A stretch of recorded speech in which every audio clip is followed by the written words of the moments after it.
Good morning, everybody. Today I have the pleasure of introducing someone that you probably know, Mitch Erickson. He is trained as an environmental chemist. His career focused on environmental contaminants, notably PCBs. And Mitch retired as the executive scientist 6 years ago from the U.S. Department of Homeland Security, and he now consults on environmental chemistry and on our technology future. So he and his wife have 3 sons and 2 grandchildren, over whom they dote.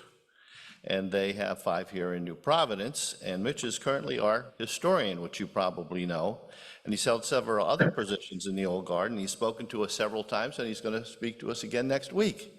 But today I have the pleasure of introducing Mitch to speak about the element of lead. So I give you Mitch. And thank you, Bob, for the introduction. So this is just a quick overview of lead. In the upper left corner is the actual element. It is a metal. In the upper right-hand corner is lead sinkers for fishermen. And then a comparison of copper and lead bullets. And you see all of those little fragments that causes a whole lot of problems with wildlife, including the bald eagle. And then, of course, there's lead pipe, lead paint, and lead in toys that has historically been important. And it's important locally. This is from the Westfield Leader. Thank you, Mark. And this is a student writing from Westfield High about the lead in the water fountains there. And this is quite recent, as you can see. A little bit farther back, a month ago, in Milwaukee, they're closing schools because of the lead in the paint, and probably other places, but particularly in the paint. And of course, politics always gets in the way of things, and the RFK Jr. says there's a team helping with lead contamination, and the city said, we haven't seen them. And this is in late May. So it's in the current events. Now, lead sits there on the periodic table. It doesn't matter a whole heck of a lot, other than the fact just to say that it's one of the many elements that we all know and love.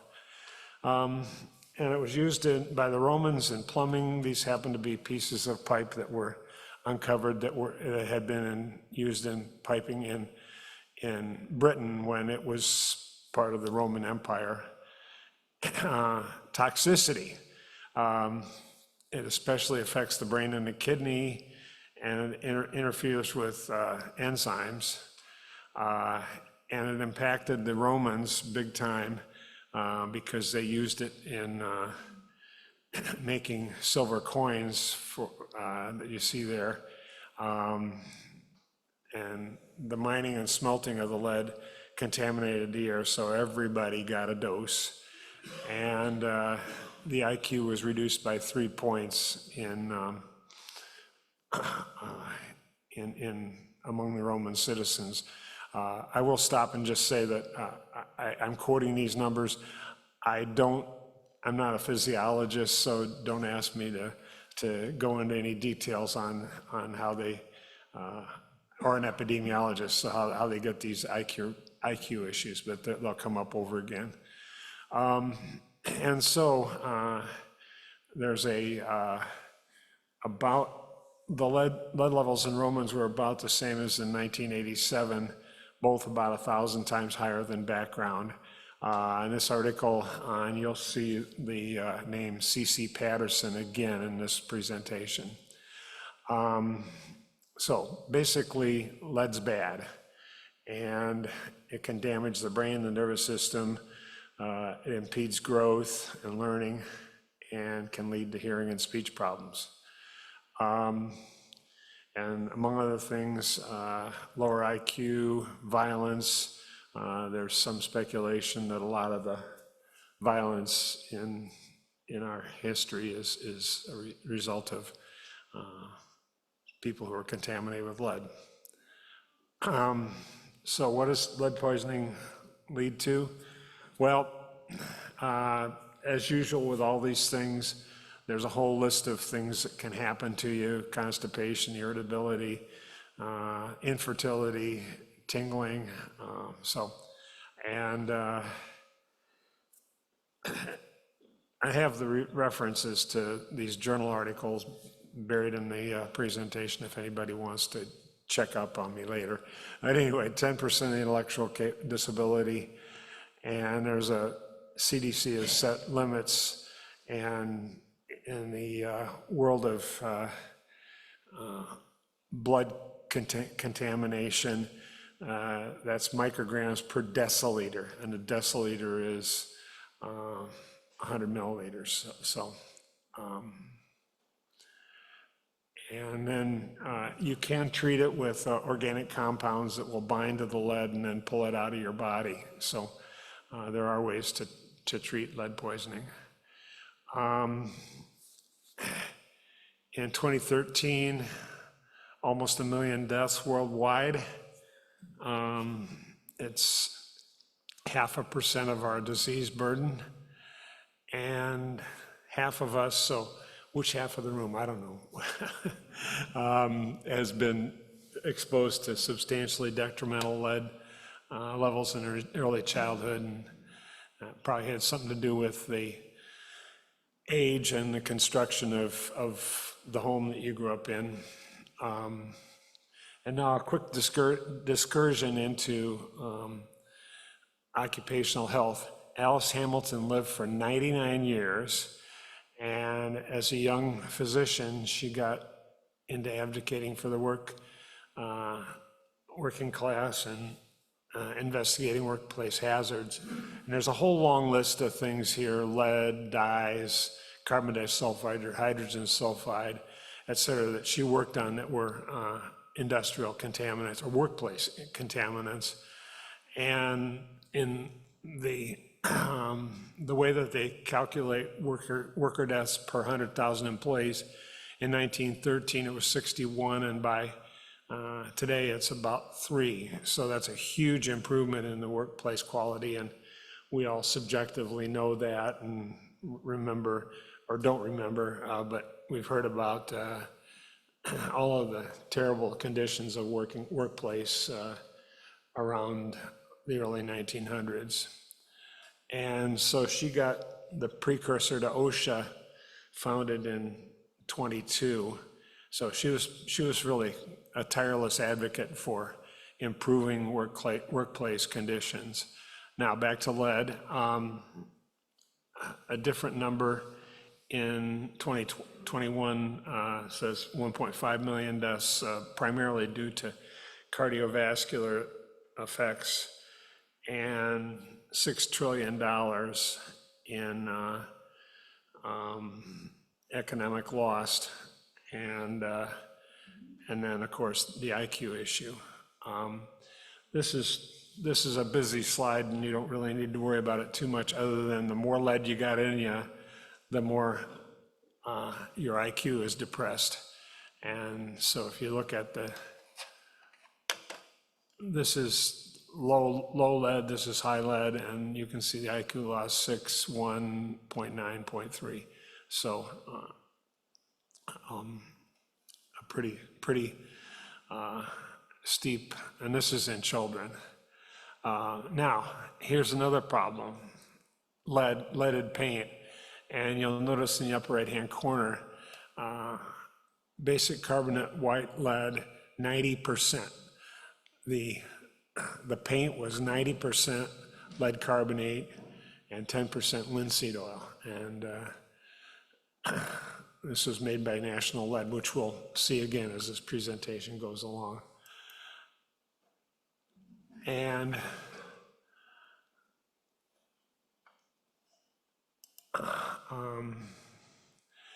also, it was used in makeup, and here's Queen Elizabeth, and it was considered fashionable to look white as a bedsheet, and so she did, and I think it probably killed her. And going across the other side of the globe, the geishas, that their white makeup used to be lead. The one on the right is a modern person, and she's wearing, her whitening is from rice powder. So, but the people who wore the lead makeup had notably higher lead in their bones. So now we're going to talk about the whole point of this issue in the latter half of the last century is tetraethyl lead. And there's the molecule on the right, and you can see lead in the middle and 4 ethyls groups hanging off of it. Tetraethyl lead was used as an anti-knock compound in gasoline, and you can see the plot going back to 1920 when there was none of it, and it creased up dramatically, and then we'll get to this point of how that got reduced starting in about 1975 or so. But you'll remember this logo from the Ethyl Corporation, which appeared on gas pumps that we all remember. And also today, if you go and buy gas, you see something like this. They still say unleaded, even though there hasn't been lead in gasoline for a long time, but it's still in our culture important to advertise the unleaded feature of the gasoline. So this plot on the lower left, I'm going to repeat it here in the black, and the red line is the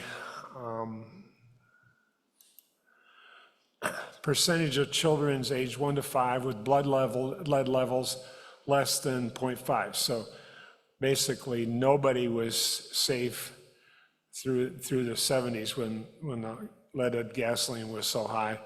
And after things have worked themselves out of the environment and the exposure to these younger kids, now are basically up to 100% of the kids are quote unquote okay. So that's just an amazing inverted correlation. Needless to say, I got this from some publication because I wouldn't draw it that way. Anyway, but graphics, another topic for another day. Okay, so lead's not only used in gasoline, we still use it in lead acid batteries. Leaded glass was a thing for many decades, hundreds of years, I don't know. Ceramic glazes, this is Fiesta ware with 11% lead in the glaze. And even things like the Fitbits, remember them from a couple of summers ago? And you know, it's going down in solder and undersea cable coatings. But in Bangladesh, they use it to brighten up the turmeric that they sell. And I have no idea whether that's part of the import-export with the United States, but it's just, there's just a lot of uses for lead. Some of them are better than others or worse than others. Now a field trip, and we're going to do this, we're going to do a couple of field trips here before we get done. Lead mining in southwest Wisconsin started in the 1820s, which was not long after it was settled by Europeans. And by the 1860s, it shifted over to agriculture. And as many of you know from cheese and other kind of dairy products, it's, agriculture is still a big deal in Wisconsin. Anyway, so that little circle shows you where we're going to be looking, and specifically there's a map, and the area that we're concerned about is really southwest Wisconsin, northwest Illinois. You can see the Illinois-Wisconsin border here. Dubuque is just circled because that's the big city in the area. It's also where my wife grew up. And the lead mining generated names for little towns, and these are little towns, trust me, I've been there. Lead mine, new diggings, or new diggins as they say, and galena. Galena is the common name for lead sulfide. And then Schulzberg is over there, and that's where Colleen's grandfather died in a mining accident. And then, Steve, this is for you. Cincinnati was right there. That's where the nuns used to bake the wonderful cinnamon bread, and they've moved out, and now the bread's being made in a commercial place somewhere else. But anyway, and you've always heard, or well, at least those of you who follow college sports, about the Wisconsin Badgers. Badger doesn't have anything to do with the animal. It has to do with the nickname for miners. So, okay, there's one thing that somebody thought was pretty fun. Anyway, it's just a quick note, but everybody assumes that Bucky Badger is in fact an animal, and that's what their mascot is, but they were I guess it's too crude to put a lead miner out there in the middle of the football field. Anyway, speaking of lead mines, there's what the surface looked like of a lead mine, not necessarily in Wisconsin. And there's a couple of workers there. It was nasty business. And fast forward to the World War II era, the war effort needed lead, so they were running at full capacity. And in 1943, her maternal grandfather and 7 others were killed in a mining collapse. And he was 65, which means a good age, good long age for being a miner. And then her other paternal grandfather was also trapped in a mine in 49, but he lived. So it does get personal. By 1979, the last mine closed, and they'd hauled out 600 million tons of ore, and they produced 2 million tons of lead and zinc, which means there's 598, see the math there, 598 million tons of tailings scattered around this area, which is, I have no idea where they went to, but they're around. Now, production has gone up and up and up over the past 5,000 years, and you'll notice that this is a log scale. So that's 1 million tons a year, 100,000, 10,000, 1,000, 100, 10, and nothing. So anyway, so it starts with the Bronze Age and all that kind of stuff, and then it goes through the through the Romans, and then the Industrial Revolution, and we'll get more details on the plot, particularly in the last couple of hundred years. Specifically, here we go. Lead continues to be produced worldwide in increasing amounts, and you can see the United States is fairly small, and not surprisingly, since 2000, China has upped their concentration or their production. And so anyway, we're now at about 4 million tons of production a year. Now we're going to get to a gentleman by the name of Claire Patterson, or Pat, as he was known. A lot of people are really, really happy when they get one accomplishment, like inventing the CCD we just talked about with the guy from Bell Labs who just died. But he had, first of all, he aged the Earth, and they thought it was somewhere around 1.5 billion years old, and he said, no, it's 4.55. Turns out that in the ensuing 50 years, they've fiddled around with it and changed it by a couple of percent. The second thing was he invented the concept of clean rooms, which are, of course, very important to medicine and the semiconductor industry. And the third thing was that he really was the guy that got the lead out, and we're going to talk about that. And so, pretty awesome. One of my heroes. So these are some cartoons in the next several slides that were done for our alumni magazine. He went to Grinnell College, and so did I.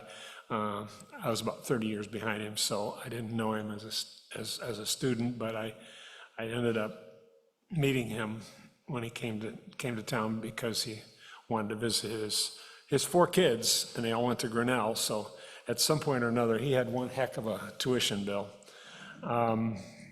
Anyway, so there he is. And so after Grinnell, he went to Iowa City for 9 months, got a master's degree. And then this is 1943 or 44, and he goes off to the University of Chicago to help with the Manhattan Project. And the part of the Manhattan Project that was at Chicago, they had a little field site down in Tennessee called Oak Ridge,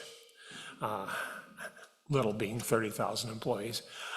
So he was sent down there, and they were building and running these mass spectrometers. They had 1,100 of them, 1,000 of them, and they consumed, because they needed the copper for the war effort, they got silver out of the US Treasury, 15,000 tons of silver that they used in these mass spectrometers. And real quickly, a real sciencey thing, if you in a vacuum, you shoot the uranium into the magnetic field, and the magnetic field bends the ions in the vacuum, and the smaller the ion, the faster it bends. And so U-235, which is what you want to make, in this case, Little Boy, the smaller of the 2 bombs that were used in Japan and a year later, it bends more than the 238, which is what you don't want. So if you do this about 1 million times and splat, splat, splat, and you scrape it out of the cup here, you can get enough to make a bomb. They got smarter about how to separate uranium in later years, and that's another whole story for another day. Anyway, so he gets done with his PhD in 1951 and follows his advisor to Caltech. And this is when he dated the age of the Earth. And people who didn't believe it had good reason to not believe it, because nobody could replicate it, because their labs were so contaminated by background airborne lead. So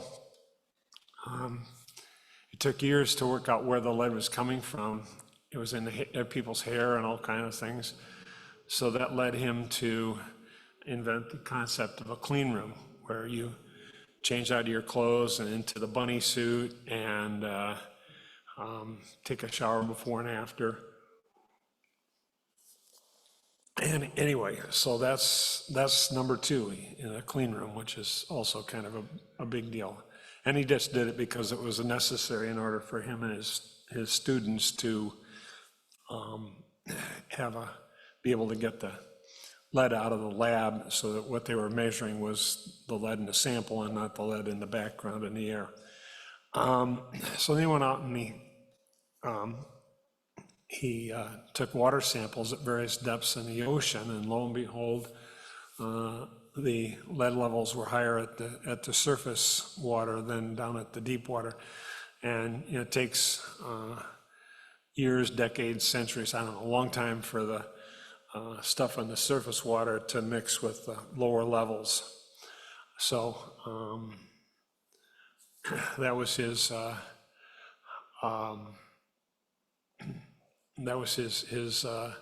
first inkling that this was a fairly modern thing, and he did more stuff to figure out the age of when all this lead was deposited. And one thing was he went to Greenland and dug a big hole. And for those of you who have been in science all your careers, there's the grad student right down there at the bottom. I hope they had better safety than that, but whatever. Anyway, the part of the cartoon is that the deeper you get, the older the ice is, the older the snow deposits. And And he said there was a 2 to 400-fold increase in the lead from the 1700s to the present, again, correlating with the Industrial Revolution. And so then he published this in 1969, and you can see two inflection points. One is this very, very long, low slope of lead coming in the environment from, making coins and smelting and so forth. Then the Industrial Revolution changed that slope, and then the tetraethyl lead sent the slope through the roof. It just boom. And so, and again, this is 1969. The actual plots more recently have more features to them, specifically, an increase with during Roman times, et cetera. But this was a huge deal in '69. And then he said he came up to the conclusion that was from the lead in the gasoline, and the oil companies didn't like this one bit. And so, and I don't understand this cartoon, whether we're in trouble because he lost his funding or we're in trouble because the environment's crapped up. But at any rate, it actually both happened. And he kept going and persevered through the loss of funding, not only by the industry, but also by the National Science Foundation. And so he writes a letter off to Edmund Muskie, and in 1966, Muskie says, "Come testify." And by now, things were starting to heat up, and the oil companies were starting to get real nasty to him. But meanwhile, he goes back and he starts looking at the Greek and the Roman times, and how the slaves that were the miners were so impacted by the contamination. And he says, for 2,000 years, we've been unable to understand the evil we are doing to ourselves and our biosphere, okay?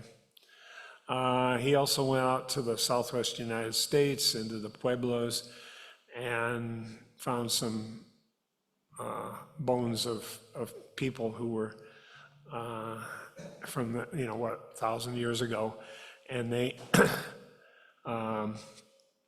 their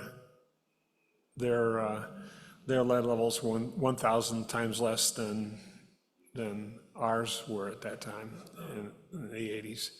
So he comes to the conclusion that the lead levels in the Romans and the current people are about the same, and they're both about 1,000 times natural. And I showed you this earlier, but I just wanted to give you the context at this point. Uh-oh. All right. So,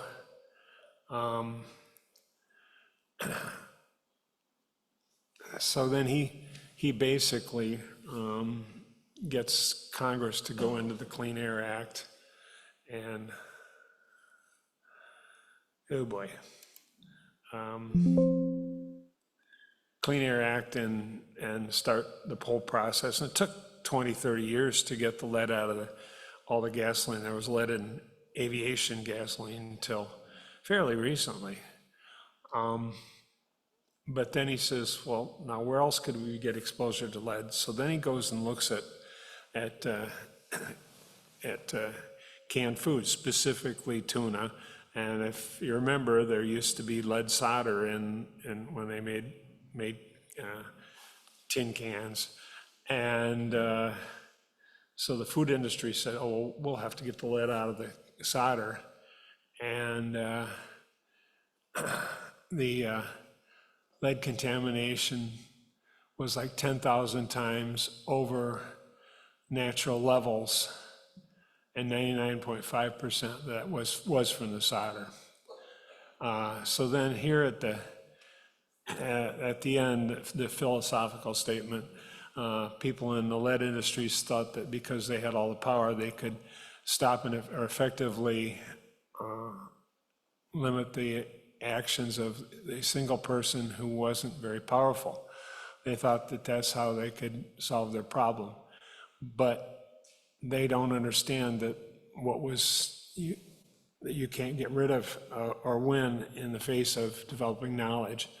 If you worked hard and if you keep adding to the development of scientific knowledge concerning the matter, you'll win. So that's Pat Patterson's story. Now, fast forward to today.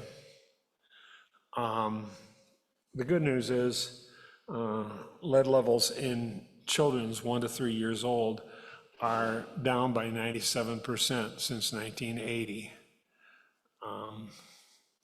And that's an impressive number.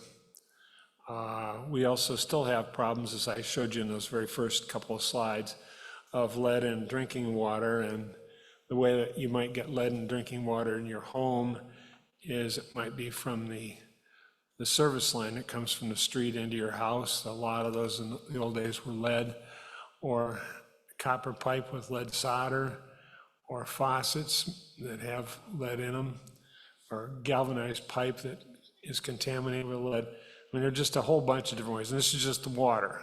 You know, there's a whole other story about lead and paint. Now we're going to take another field trip. This time we're going to Michigan. And we're going to talk about Flint, which is an hour and a half northwest of Detroit. And just for reference, for those of you who've been members for a while, Bill Ficken lives about here.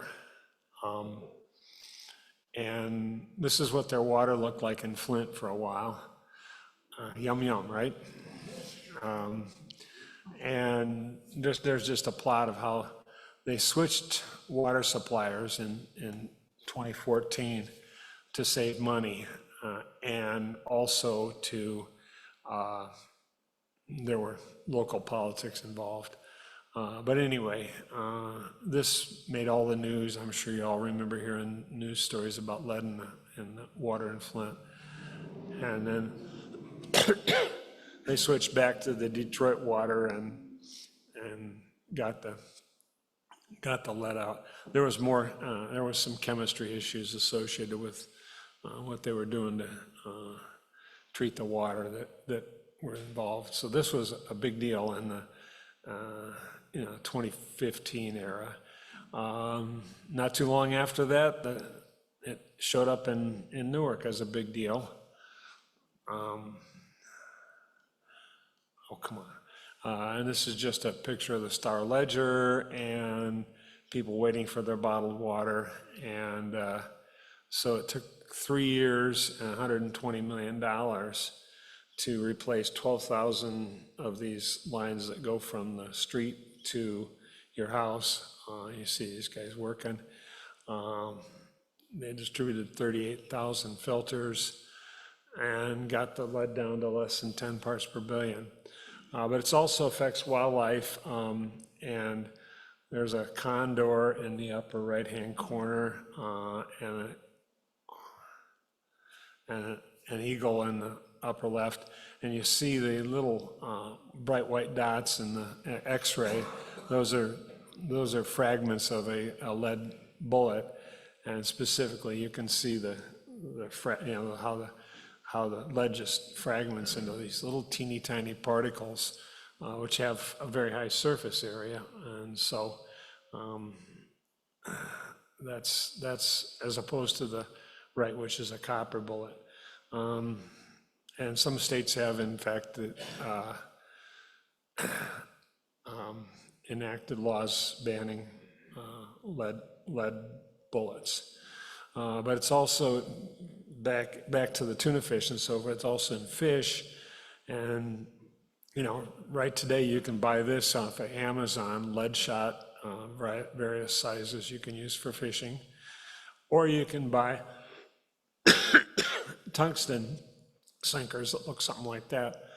The problem is that the tungsten are 3 to 10 times more expensive. So, that's just an issue. Now, our last field trip is much more close to home, and this is in Sayreville, and this is an aerial photo from decades ago for National Lead. And you can see this is the Driscoll Bridge, which now has, I think, 4 spans instead of just the 1 span that it had back in the day. But and you've all driven by this, and if you drive by it today, you'll see something like this, where the things all the buildings are gone, and they're remediating the lead, cleaning it all up, and pushing a lot of dirt around. And if and when they get around to it, for $2.4 billion, they'll have something like this on the riverfront. That's the dream. So if you're wondering why that big plot of land is sitting there on your right as you're going down the shore, there are plans. But today you also see signs like this, and you probably can't read it, but basically it says, "Keep out of here," because of the lead contamination. And there's just pictures of slag. And this is again on the south side of the Raritan Bay. And I don't have any idea whether that's lead or slag or whether it's not lead, 100% lead, but I think it's contaminated with lead. So what are we paying to deal with this? The federal budget is somewhere close to $20 billion every year, or 0.03% of the whole federal budget. Most of it goes into lead service line replacements.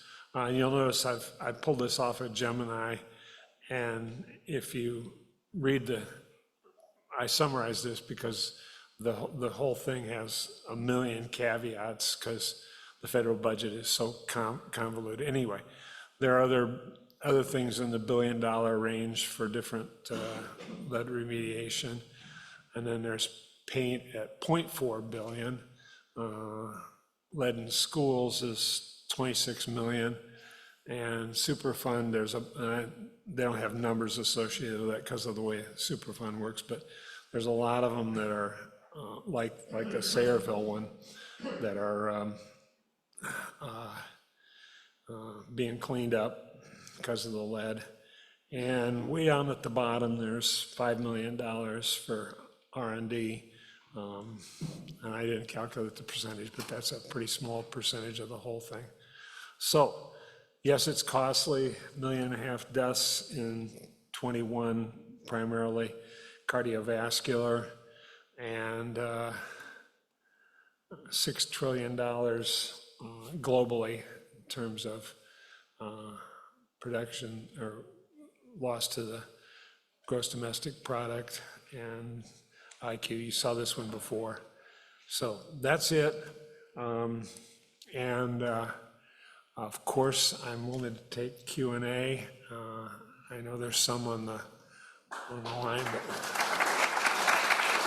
So I have a question. I know in my town, Basking Ridge, they had a consultant come around and check. They checked my house for the service line to see whether it was lead or something good like copper. The guy told me that the mine was copper, but something that you said, talking about solder.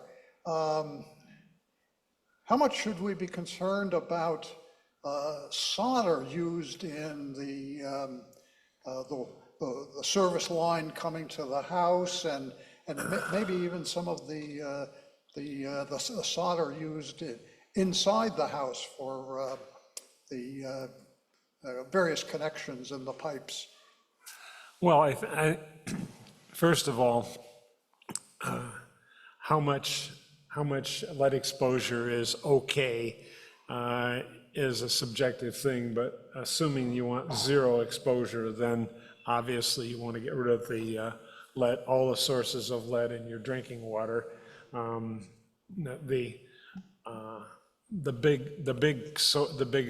biggest source is obviously the lead pipes, where you have, exposure of what, 50, 75 feet of pure lead, in contact with the water, and a lead solder joint, less. But, in terms of, I don't have a good feel for whether or not, you should go home this afternoon and rip out all of the lead solder in your plumbing. I just don't have a good feel. But obviously, people have been studying this for a long time and got a pretty good grasp on where the priorities are. And the priorities are obviously the service lines, which are just, they're just lead tubes. So, go ahead. Yeah, well, I remember when I was young, and I'd listen to the weather report, and it said smog alert. And I'd look outside, and I couldn't see the horizon. There was the smog that was in the way. And then I remember taking a Greyhound bus ride across the United States. And I went to LA, and LA is sort of surrounded by mountains.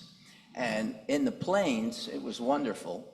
Got through that mountain range, and the smog hit me again, and I got this tremendous headache. And I must have gotten so much lead in me that from all of this breathing here, the smog and everything. And now, what was it, the question that I had here? But my question is this. It has a relationship to a question that Rich asked, but it's the lead that's in the pipe, in the fittings. Does lead have some kind of a chemical reaction that it gets coated with something, preventing it from interacting with the water? Go ahead.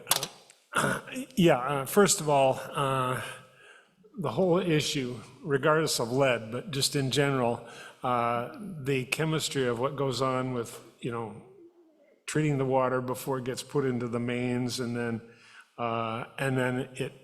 it does plate out. Things plate out of the water. You keep in mind that we've got various magnesium and sodium and calcium and all kind of stuff that's in the water. And just as an aside, if you've ever had an opportunity to drink distilled water, it tastes terrible. You can get gallons of distilled water for your doing your ironing. Just take a swig of that stuff. It won't kill you or anything, but it just doesn't taste right. Anyway, but the issue of the lead in those pipes, yes, you do get a coating on the interior of the pipe of calcium carbonate and things like that. And that was part of the problem in Flint, was that when they changed the chemistry of the water, it dissolved that coating, and so all of a sudden people were exposed to the actual bare metal. So does that coating help prevent the lead from getting into the water? Sure, yeah, it's this is terrible analogy, but it's kind of a paint job. But anyway, it's there's the whole issue of your water system is another whole lecture for another day, but it's pretty fascinating. And what happens with Jersey American Water over by the Short Hills Mall is pretty impressive. And the fact that in America you can just almost 100% guarantee that if you open up a tap of water, you can pour a glass of it and drink it and be safe. So yeah. Like most of us, I was probably exposed to a lot of lead. I even played with lead objects when I was a kid. Sure. But ever since then, how has my body been excreting the lead? Can you tell us anything about that?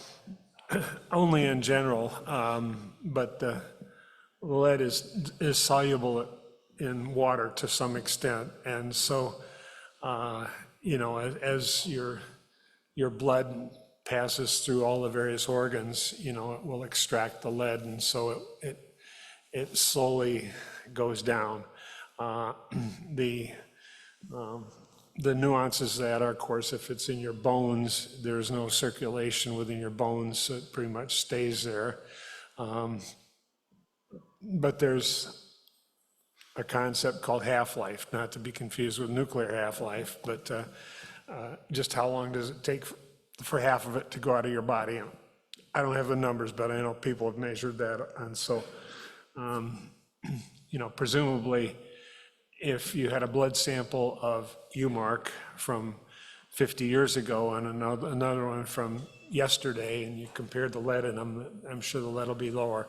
How much, I can't say, but we are slowly getting better, and particularly with the kids, who flush stuff faster. But the key thing, of course, is to reduce the exposure. Mitch, that was fantastic. Thank you, DJ. Yeah, that was really good. I can't help thinking when I was a kid, my uncle was a hunter, and they would invite us once in a while to eat rabbit with a nice sauce with olives, and French fries was delicious. But once in a while, you had a little pellet that you swallow from the gunshot. Obviously, it didn't kill me. It's been, 70 years. My question is, you mentioned the tuna and the lead. Several years ago, we had mercury. I know it's outside of your subject of conversation, but what happened to mercury? We don't seem to hear from that anymore. Well, there were a whole bunch of different things with mercury associated with, its use. And for instance, we kind of sort of gotten rid of the mercury manometers that they use for taking blood pressure. Although I still go to one doctor, and they still have the mercury manometers on the wall. We used to use it for a lot of things, including medicines. So it's gone. well, It's gone for the food. well, I hope so, yes. And part of the problem was just terrible disposal practices. And there was a famous place called Minamata in Japan that it was out in the bay. I don't remember the details of what industry caused that problem, but it's partly just better industrial hygiene now than previously.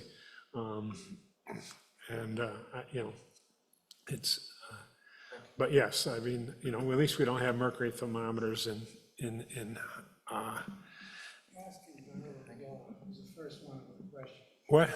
Oh, okay, Phil Aprazizi, you have a question, please unmute and ask your question.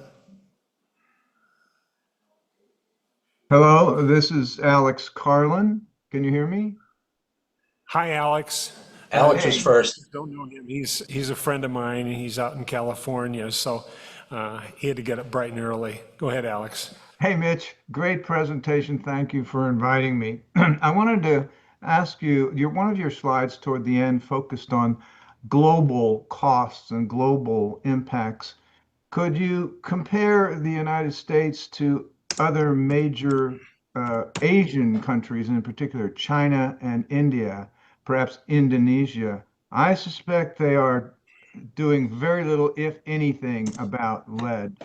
Could you comment on that and compare? I mean, is this a first world problem? Is the third world, as it were, concerned with this? Sorry, I don't have that data in front of me. I know WHO is hot on the trail of these kind of pollutants, lead and many other things. So they're working on it. Well, let's just pick one. China. What they're doing about the remediation of lead in their environment and their industrial hygiene and stuff. I do not know. You saw one plot where China was ramping up their lead production for primarily, I think, for batteries. But and by the way, the batteries that we talk about in an electric vehicle are different than the lead acid batteries that I showed you that one picture of. But it's an international problem, and certainly the knowledge is out there. And whether some countries are better or worse than us, couldn't say. Anyway, Thank you. Thank you. Thank you. Go ahead, Ron. Yes. You spoke about the Wisconsin mines being shut down in 1979. Why was that, and where did the production get made up? Well, first of all, I think they shut them down for simple economic reasons. These were, and I've seen enough of this to know, these are small mines. You saw that one picture of the entrance shaft that basically about the size of a person, you know, and so I suspect that they have gone to other places. As far as I know, they didn't mine out all of the lead in Wisconsin. So I have to assume it was economics, but I don't know if there was, and you know, obviously the scale of the economics of these little mines were a whole different world than you know, the way we mine today, where you take a whole mountain away. Okay. Can Phil go? Steve. Mitch, I would have asked this question. I would have asked this question earlier if I had thought about it. Do you think at all about these microplastics that are in all of our bodies now? I mean, Let's go to lead. I'm positive Stay they're with lead. there. I don't worry about them very much. Well, that's a little off topic. You know, first of all, you know, anything that's in my body that's not natural, I'm not real crazy about. But you know, the plastics are by definition, you know, the polymers, the polyethylene and so forth are all fairly inert. So they're, you know, in terms of poisoning you, I don't think they're, but in terms of, you know, getting in there and interfering with the normal human functions or the normal animal functions, don't know, but, you know, like I said, I just as soon not have any of that stuff in my body if I could avoid it, but we've all got lead in our bodies, we've all got PCBs in our bodies, you know, there's a lot of stuff that's, we've already done, okay. Phil's chair? No, there's two more on the, Okay. okay. Go ahead. So I was thinking about that slide that you showed with Pat Patterson and his graduate student taking a core sample of ice in Greenland. And basically the message that resonated with me is that the environmental contamination of lead has just been increasing over time, right? Mm-hmm. So, and unless I hear that lead somehow binds with other compounds or degrades, it doesn't go away, it's there. Mm-hmm. And we're kind of living in this environmental soup of lead. But I guess the good news is, and I'm now thinking about your chart with gasoline becoming unleaded, right? It's a matter of avoiding it getting into our bodies. Is that correct? If it's out there and we're avoiding it because our drinking water is no longer going through lead pipes and we're not breathing air that has, you know, automobile exhaust with lead compounds in it, then we're marginally safer. Is that the right takeaway? Well, yeah, I mean, the exposure is the first step to having a problem. I mean, if you're not exposed to it, so, you know, if you've got lead that's behind a glass window, you're not going to get exposed to it, so who cares? But you know, once it's out there floating around and we can get exposed to it by touching, eating, breathing, whatever the mechanism is, then that's not optimal. But the big thing with the tetraethyl lead was that was intentionally put into the gasoline and intentionally blown out the tailpipes of every car for, you know, 30, 40 years. And you know, once it went out into the environment, went out of your tailpipe, and a lot of it dropped out pretty quickly, like right on the side of the road. But a lot of it floated around, and you breathed it in. And certainly, as you were driving down the brand-new interstates that we all remember, you're breathing in the lead from the car that's in front of you. So, answer your question. Online, Phil Ephrazizi, I think you're the next one up. Go Thanks ahead. very much. Yeah, thanks very much, Mitch. First of all, plumbum is from the Latin, PB, that's how you get the atomic symbol. Right, and Question that it- also relates to the English word plumbing. Right. And back to your one of the earliest graphs you had showing the exposure versus the IQ loss.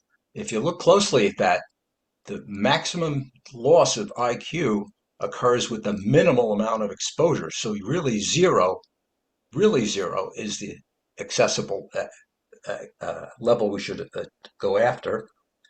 And closing, hopefully on a good note, lead batteries are recycled at greater than 99% in the US and have been for years.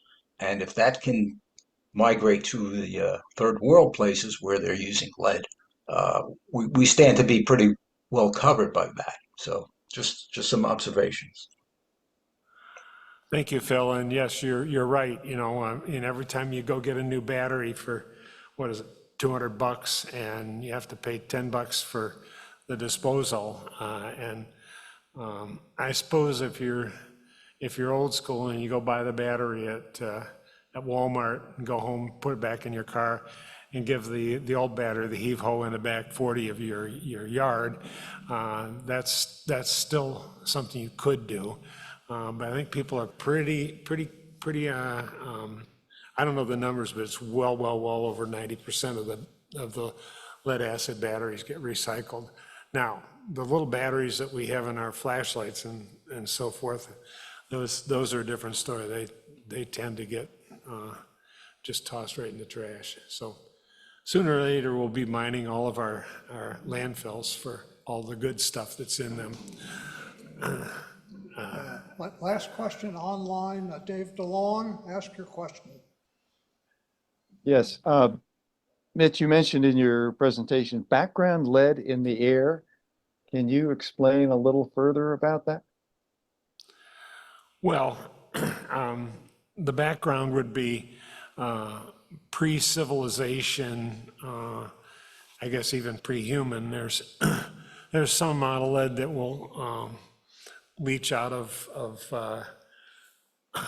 rocks and minerals and so forth and get into a stream and then eventually get into the air. So there is some level of lead that's present in our environment absent the human influence. Needless to say, the human influence is, raised that level by a factor of 1 million. I think that one plot showed, and a factor of 1 million is a big number. So the actual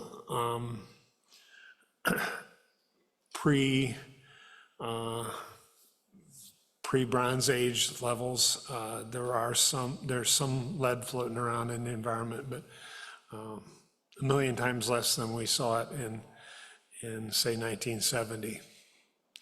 Answer your question, Dave?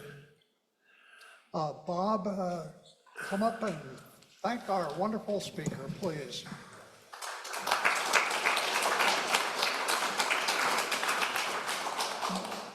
Mitch, thank you very much. You know the drill. We've got a What's that symbol all about? Yeah, you know right well. That's the orchid. And so we thank you very much. There's your certificate. And we have a second way to thank our speaker, if everyone will give him the old guard salute.